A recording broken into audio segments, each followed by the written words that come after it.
नमस्कार, मैं हूं आपके साथ काजल और आप देख रहे हैं न्यूज़ नाउ भारतवर्ष। आगामी 2024 लोकसभा चुनाव होने को बस अब कुछ ही समय बाकी है और लोगों के जहन में एक सवाल है कि इस बार देश का अगला प्रधानमंत्री कौन होने वाला है। खैर, ये तो जनता ही तय करेगी कि देश का अगला प्रधानमंत्री कौन होगा। तो मेरे साथ कुछ लोग मौजूद हैं, तो उनसे पूछेंगे कि इस बार देश का प्रधानमंत्री वो किसे चुनेंगे, क्योंकि जनता ही चुनती है खैर तौर पर। तो आप आपका नाम बताइए अपना। जी, अवधेश यादव मेरा नाम है। तो अवधेश यादव जी, ये बताइए, प्रधानमंत्री नरेंद्र मोदी के 9 साल पूरे हो चुके हैं, तो ये 9 साल आपके हिसाब से कैसे रहे? अच्छे रहे, बुरे रहे, कैसे रहे? उन्होंने तो खुद ही कहा था कि हम आएंगे तो अच्छे दिन लाएंगे, लेकिन आज जनता करे कि हमारे पुराने जो खराब दिन थे उसी को लौटा दो। उन्होंने अपने 9 साल के कार्यकाल में किया क्या? आप की मीडिया के माध्यम से मैं उनसे पूछना चाहता हूं कि उन्होंने इस 9 साल में उन्होंने क्या किया, जनता के लिए क्या किया? महंगाई बढ़ा दिया, किस बेस पे वोट मांगने जाएंगे जनता से? नौकरी खत्म हो गई, लोग बेरोजगार हो गए, महंगाई बढ़ गई, साग सब्जी के दाम बढ़ गए, तेल के दाम बढ़ गए। कौन सी ऐसी चीज़ें जो अवधेश जी, मैं बात करूं ग्रामीण स्तर की, तो ग्रामीण एरिया में थोड़ी स्थिति अच्छी हुई है। जो महिलाएं हैं उनको उज्ज्वला योजना के तहत गैस सिलेंडर दिए गए, साथ ही गैस के दाम भी मुफ्त किए गए, और साथ ही साथ जो ग्रामीण महिलाएं हैं जैसे कि बीसी सखी, इन सब की भर्तियाँ की गई। जो महिलाएँ बेरोजगार थी उनको रोजगार दिया है। तो इस स्तर पर आपका क्या कहना है? कोई मतलब नहीं, ये सिर्फ जो भी है एक छलावा है। जो इन आप बोल रही हैं, क्या नाम है, उज्ज्वला योजना बोल रही हैं। हम भी गांव से बिलोंग करते हैं। मैं जनपद मऊ से रहने वाला हूं, मैं भी गांव का ही रहने वाला हूं। तमाम महिलाएं हैं, तमाम लोग हैं जो तमाम त्राहिमाम कर रहे हैं। अभी इस बार की बस है, कुछ लोगों को ही, हमारे गांव में कम से कम नहीं ज़्यादा तो 50% लोगों को उज्ज्वला योजना मिली थी। लेकिन गैस के नाम पे जो ये बोले हैं कि हम गैस सबको फ्री दिए हैं, कुछ नहीं दिए हैं। कुछ लोगों मतलब 2-4 मिल गया, बाकी सब ऐसे ही है। और इस योजना के बारे में और क्या बताना है, बताइए। चलिए, प्रधानमंत्री नरेंद्र मोदी ने यदि कुछ नहीं किया बीजेपी ने, तो समाजवादी पार्टी का कार्यकाल कैसा रहा, ये बताइए। बहुत अच्छा समाजवादी पार्टी का कार्यकाल रहा। कहाँ से शुरू करूँ, कहाँ अंत करूँ? कौन सी ऐसी योजना थी जो जमीन पे नहीं उतरी? योगी साहब का दूसरा कार्यकाल यहाँ पे चल रहा है और 5 साल अखिलेश जी का कार्यकाल चला। उसमें कौन सी ऐसी योजना थी जो नहीं चली? चाहे कन्या विद्याधन रही हो, बेरोजगारी भत्ता रहा हो, सड़क का काम रहा हो, किसान मंडियों का काम रहा हो, कौन सी ऐसी योजना थी नहीं चली? चलिए, आप बताइए, वो प्रधानमंत्री नरेंद्र मोदी जो किसान सम्मान निधि योजना के तहत किसानों को ये मतलब हेल्प कर रही है, उस पर आपका क्या कहना है? ऐसा है कि मोदी जी तो बहुत कुछ कहते हैं। किसान के नाम पर एक बार ये लोग बहुत ढिढोरा पीटे कि खाद का दाम हम कम कर दिए। अब 5 किलो खाद का वजन कम कर दिए, उसके बाद ढिढोरा पीट कर फोटो खिंचवाना शुरू कर दिए। किसान के लिए क्या किए हैं? किसान का 1 रुपया माफ़ नहीं किए, 10, 50 रुपया, 60 रुपया माफ़ करके एक प्रमाण पत्र देते थे। अब पता चलता था कि मंत्री जी का 20 लाख रुपया TADA बन गया। 60 रुपया किसान का माफ़ हुआ। इनको शर्म नहीं है कि किसान को खड़ा करके फोटो खिंचवाते थे कि 60 रुपया इनका। लेकिन किसानों के खाते में जो पैसे आ रहे हैं उस पर क्या कहना है? क्या पैसे आ रहे हैं किसानों के खातों में? किसानों के खाता में वो लालीपाप है, पैसा नहीं है। अच्छा, लालीपाप है। तो देखा आपने, कुछ लोग हैं जिनका कहना है कि जो बीजेपी है सिर्फ प्रोपेगेंडा करती है, लेकिन समाजवादी पार्टी असल में कार्य करती है, लेकिन फोटो नहीं खिंचवाती उनकी तरह। तो आइए और लोगों से बातचीत करेंगे कि उनका इस पर क्या व्यू है। बताइए, आपके हिसाब से देश का अगला प्रधानमंत्री कौन होना चाहिए? देश के अगला प्रधानमंत्री देखिए काम को लेके बनाया जाएगा, और काम जिसने बढ़िया किया है उसको बनाया जाएगा। किसने किया है काम? अभी फिलहाल तो आप देख लीजिए जो कर रहे हैं मौजूदा सरकार है, उनके काम को लेके अगर देखा जाए, उन्होंने जिस तरह से अग्निवीर का योजना इस तरह से किया, तो भाई जो नवयुवक थे, एक कांग्रेस ने लत लगाया था, सपा ने लत लगाया था कि भैया आप लोग को नौकरी मिल जाएगी, उस समय पर नौकरी भी मिल जाता था। वो लत खराब कर दिए, वो लत जो है हटाई दी है कि भैया तुमको नौकरी मिलना ही नहीं है। जिस तरह से कह रहे थे कि जो नवयुवक है वो कोई भी काम करे, लेकिन मौजूदा सरकार में ही हमारे नवयुवक परेशान है। वो कहते हैं रोजगार नहीं मिल रहा, और उज्ज्वला योजना की बात भी की जाती है कि खाली बस दिखाया गया है, लेकिन इसका प्रॉफिट हर किसी महिला को नहीं मिल रहा है। तो इस पर क्या कहना है आपका? हम बता तो रहे हैं, वही आप समझ नहीं रही हैं। हम यही बता रहे हैं, जो मौजूदा सरकार है, जो युवकों को एक नौकरी मिलता था, एक उम्मीद रहती थी, लोग तैयारी करते थे, अब वो युवक छोड़ दिए हैं। आप ही अब मान लीजिए कि आप पत्रकार हैं, अगर बढ़िया सरकार होता तो आप बढ़िया कहीं नौकरी करती, मजबूरी में आप पत्रकारिता कर रही हैं। कितना मिलता है पत्रकारिता में? कुछ नहीं मिलता है, समय पे सैलरी नहीं मिलती है। तो अब युवक जो हैं अब अपनी पढ़ाई को वेस्ट तो करेंगे नहीं, कहीं ना कहीं यूटिलाइज करेंगे। और दूसरी गवर्नमेंट थी तो सरकारी गाड़ी में घूमते थे, सरकारी जो चीज़ें थी उनको मिलता था। कई युवक जो हैं अपने घर परिवार को, एक युवक कमाता था तो 10 लोगों को पाल पोस लेता था। इस पत्रकारिता आप कहाँ से बिलोंग करते हैं? बिलोंग तो हम यूपी से करते हैं। यूपी के किस जिले से?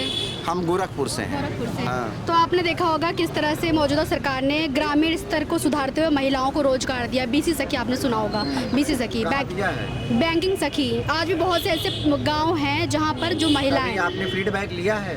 लिया है।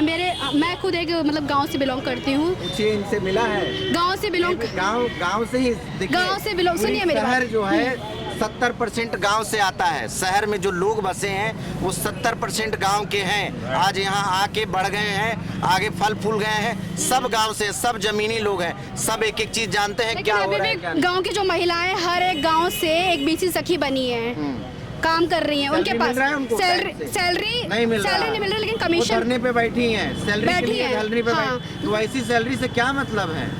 हम डिपेंड हो जाएं, आप हमारी नौकरी लगा दीजिए, हम आपके बदौलत गाड़ी निकाल लिए, गाड़ी भी छीन के चली गई, तो क्या मतलब है? आपके हिसाब से बस काम दे दिया है, लेकिन देखिए जो सरकार काम करेगी, जनता देखिए, जनता इस समय पढ़ी लिखी है, पहले की जनता नहीं है। अंग्रेज जब 80 लाख अंग्रेज थे तो 30 करोड़ भारतीय पे राज किया था। वो मूर्ख भारतीय थे जो 80 लाख ने 30 करोड़ पे हावी हो गए।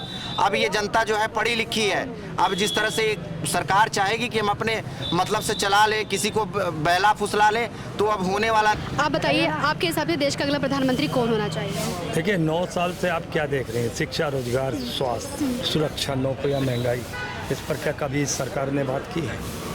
ये तो जो अभी एक चलन में आया है पनौती, वो भी बिल्कुल इस पर ठीक बैठ रहा है। देश की जनता के लिए पनौती भर से ज़्यादा और कुछ नहीं है।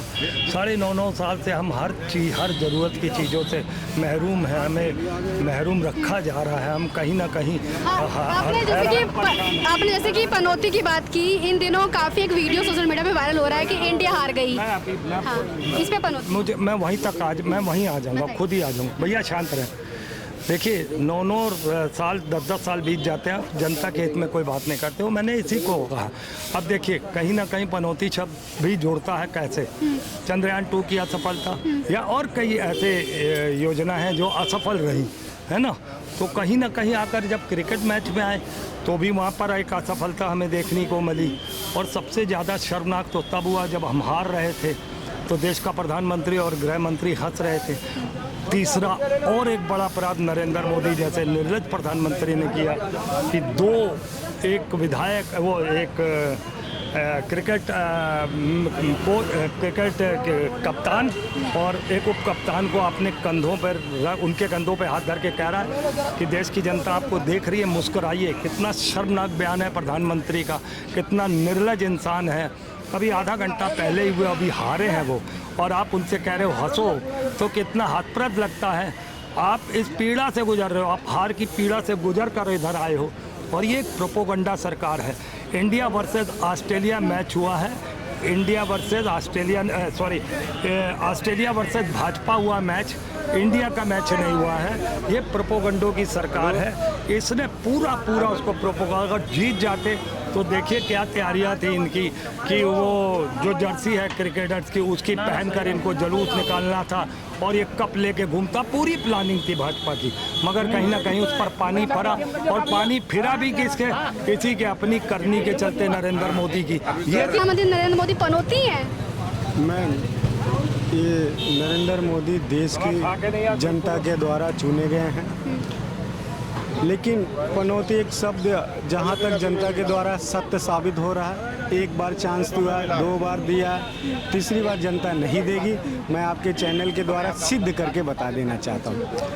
नरेंद्र मोदी पहली पनौती अपने माता पिता के, जिस दिन पैदा हुए उनके माता पिता अच्छे खाते पीते तो चाय बेचने आ गए। दूसरी बार पनौती सुझा अपने वाइफ के लाइफ में आए, उनकी कैरियर खराब हो गई। तीसरी बात पनौती राज्य के गुजरात के मुख्यमंत्री बने। वहाँ की जनता हिंदू मुस्लिम दंगा में फंस के रह गई। किसी तरह वो गुजरात छोड़े नरेंद्र मोदी, तो देश के प्रधानमंत्री जनता द्वारा चुने गए हैं। झूठ बोल के जनता को छल के। लेकिन कहीं ना कहीं प्रधानमंत्री लोगों को इंस्पायर भी करते हैं, एक तरह से देखा जाए कि चाय बेचते थे, चाय से उठकर सीधा प्रधानमंत्री तक पहुंचना, ये भी काफ़ी कहीं ना कहीं इंस्पायर करता है। तो क्या ये पनौती शब्द सही सटीक बैठ रहा है? मैं आपको सही कह रहा हूँ। अभी आप बोले चाय बेचते हैं, आप इतना दिन चैनल चलाए हैं, गोदी मीडिया से लेके आपको जमीनी स्तर से मीडिया लेके, कोई कार्यकर्ता से लेके भारतीय जनता पार्टी के RSS के लेके, कौन सी स्टेशन का नाम है, कौन सी दुकान है कि जहां नरेंद्र मोदी, माननीय नरेंद्र मोदी देश के प्रधानमंत्री चाय बेचे हैं? आप लोग बताइए। नहीं, अब तक बातें तो यही उड़ी है कि देश के प्रधानमंत्री चाय बेचते थे। दे देना, अगर मैं ही कुछ बन जाऊं, अगर रोड छाप अभी आजकल हमारा पत्रकारिता किसी कार्य जनता द्वारा मैं सांसद या पार्लियामेंट में पहुंच जाऊं या देश के प्रधानमंत्री बन जाऊं, तो ये थोड़ी ना जानते। यहाँ तो कम से कम कहेंगे ना कार्यालय में कि यार विनोद आनंद यहाँ पे आता था और रहता था, नॉर्मल नेता था देश के बना। लेकिन कुछ लोग सच्चाई होना चाहिए ना। राहुल गांधी। राहुल गांधी क्यों होना चाहिए? राहुल गांधी मैडम, राहुल गांधी पढ़े लिखे व्यक्ति है ना। राहुल गांधी जो है वो पढ़े लिखे व्यक्ति है और एक अच्छे परिवार से है। जैसे आंसर आपने दिया, बताइए राहुल गांधी क्यों होने चाहिए आपके हिसाब से? देखिए मैम, वो गरीबों के मसीहा हैं राहुल गांधी। जैसे गरीबों की बात सुनते हैं, गरीबों के बीच में जाते हैं। जैसे बहुत लोग हमारे कहाँ, मैं समाजवादी पार्टी से हूँ, उपाध्यक्ष हूँ। बहुत लोग कहते नहीं कि अखिलेश यादव जी तो निकलते हैं 12-1 बजे। अब मोदी योगी जी कितने बजे उठते हैं? जनता ब्रिज से यहाँ जनपद मार्केट से सहारागंज से हजरतगंज से निकल जाते हैं। तो जनता को ना ये हाय जानते हैं, ना बाय जानते हैं, ना प्रणाम करना इनको मालूम है चिच्चा। तो हमारे कहाँ तो समाजवादी पार्टी के अखिलेश यादव जी अगर निकलते भी हैं तो चाहे अपना गरीब भाई हो या ठेला लगाने वाला हो तो उनसे भी मिलते हैं। और जो हमारी सपा की सरकार में काम हो गए हैं, इनके 9 साल के काल में अगर कोई भी काम आप गिनवा दीजिए तो मैम कोई काम नहीं हो, केवल ये झूठे वादे, जुमलेबाजी। जैसे इन्होंने कहा, मोदी जी, योगी जी ने कहा कि भाइयों बहनों मित्रों बेटी बचाओ बेटी पढ़ाओ, तो यहाँ कहाँ बेटी बच रही? और फिर रही मुद्दे की बात, तो ना ये बेरोजगारी पे बात करेंगे, ना भ्रष्टाचारी पे बात करेंगे। और सुन रहे कहो ना। अरे जैसे कि आपने बोला कि प्रधानमंत्री नरेंद्र मोदी कहते हैं बेटी बचाओ बेटी पढ़ाओ, ठीक है, तो इसके लिए वो योजनाएं भी ला रहे हैं और साथ ही साथ उन्होंने मिशन शक्ति दीदी लाए हैं, ठीक है। हर ग्राम स्तर पे मतलब 2 कांस्टेबल हर बुधवार को भेजते हैं ताकि महिलाओं को जागरूक कर सके उनके अधिकार के प्रति। इस पर क्या कहना आपको? मेरा कहना तो ये है कि जिसे उन्होंने कहा बेटी बचाओ बेटी पढ़ाओ भाइयों बहनों मित्रों, तो हम लोग ने ये सोचा था इन्होंने सारे वादे झूठे करे। झूठे वादे ये हो गए कि हम लोग युवा हैं, हम लोग के लिए नौकरियां हैं नहीं। अभी हम किसी की बेटी को लेके आते हैं, हमारे फादर शादी करते हैं, तो जो हम कमाएंगे नहीं तो हमारे पास उसकी बेटी किसी की रुकेगी? नहीं रुकेगी ना। जब हम 400 रुपये अपना डेली का हमारा खर्चा है, हम कहते हैं सुबह शाम तक की 100-200 रुपये तो हमारा खर्चा हो जाए, तो क्या हम जब 400-500 रुपये 1000 रुपये के आदमी हैं, अगर हम बचाएंगे नहीं तो हमारी बीवी क्या गया, हम बच्चों को क्या पढ़ाएंगे? इतनी महंगाई में क्या हो रहा है? देखिए कोई मतलब नहीं है, ना कोई नौकरियाँ हैं युवाओं के लिए, ना कोई मुद्दे हैं। मुद्दे की बात करेंगे नहीं, ये केवल हिंदू मुस्लिम का विवाद करते हैं केवल। जैसे कि आपने कहा कि देश के अगला प्रधानमंत्री राहुल गांधी को होना चाहिए, है आप समाजवादी पार्टी से, आप ये नहीं चाहते कि अखिलेश जी हो? अखिलेश भैया तो गठबंधन है ना। अखिलेश भैया हमारे हैं वो, मगर गठबंधन है उनसे गठबंधन है। ऐसा नहीं है कि गठबंधन मिल के जीते। हमारे अखिलेश भैया जीतेंगे, हम ऐसा थोड़े ना विवाद करेंगे। हमारे अखिलेश भैया जो काम करा दिया है समाजवादी सरकार ने जो काम करवा दिया, आपको गिनवा दे। एकाना स्टेडियम बनवाने वाले अखिलेश यादव की सरकार में बना, 1090 चौराहा अखिलेश यादव की सरकार में बना, रिवन फ्रंट गोमती फ्रंट अखिलेश भैया की सरकार में बना। योगी जी की, मोदी जी की सरकार में क्या बना है? ये 9 साल के काल में इनके एक काम पूरी है, कोई काम नहीं हुआ, कोई विकास नहीं हुआ।